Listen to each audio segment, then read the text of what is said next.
waxaa jira habeen qarsoon oo ku jira sannad kasta. Habeen aad u weyn, aad u barakaysan oo Ilaahay ku sharfay si aan habeen kale loo sharfayn. Habeenkan waa habeen ay malaa'igta samadu dhulka ugu soo degto tiro aan la qiyaasi karin.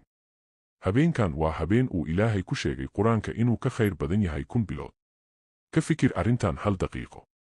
1000 bilood waxay la mid tahay in ka badan 80 sano oo cibaado ah. Taasi waxay ka dhigan tahay in hal habeen oo keliya aad ku heli karto ajar ka badan cimri dheer oo dhan.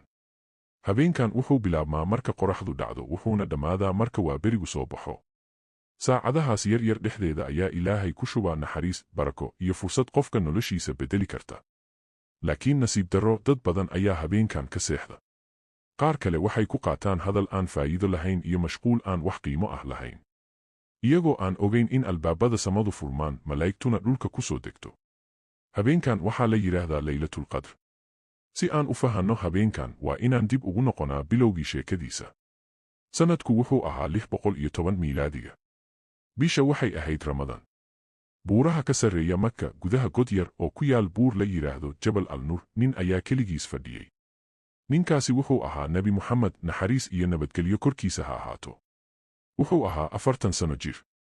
Ma akhriyi karin, mana qori karin. Laakiin qalbigiisa wuxuu ka buuxay su'aalo ku saabsan nolosha iyo xaqiiqda dunida. Wuxuu ka murugooday dulmiga, sanamyada la caabudo, iyo cadaalad darrada ka jirtay bulshada. Habeenkaas, iyadoo godku aamusan yahay, wax ayaa si lama filaan ah u dhacay. Malaa'ig weyn oo la yidhaahdo Jibriil ayaa u timi.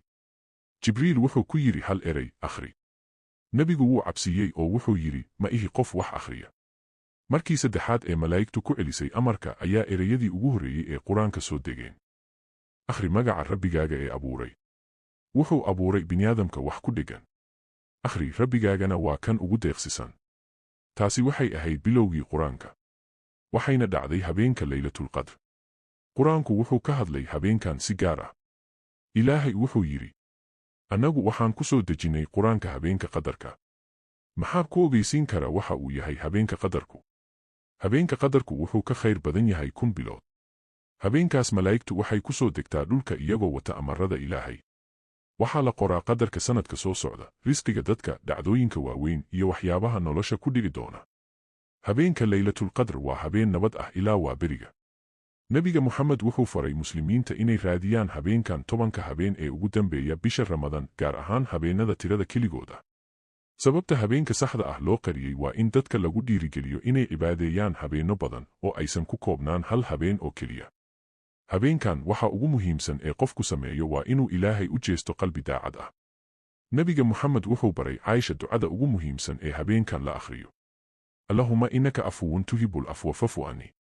Macnaheedu waa, Allow adigu waxaad tahay kan dembiyada tirtira, waxaadna jeceshahay cafiska ee i cafi. Haddii qof si daacad ah u tukado habeenkan, Ilaahay wuxuu dhaafi karaa dembiyadiisa oo dhan. Laylatul Qadr ma aha oo keliya habeen cibaado. Waa habeen qofka noloshiisa beddeli kara. Waa fursad uu qofku ku bilaabi karo nolol cusub oo uu Ilaahay ugu dhowaanayo. Sannad kasta habeenkan wuu soo noqdaa. Su'aasha keliya waa, ma raadin doontaa?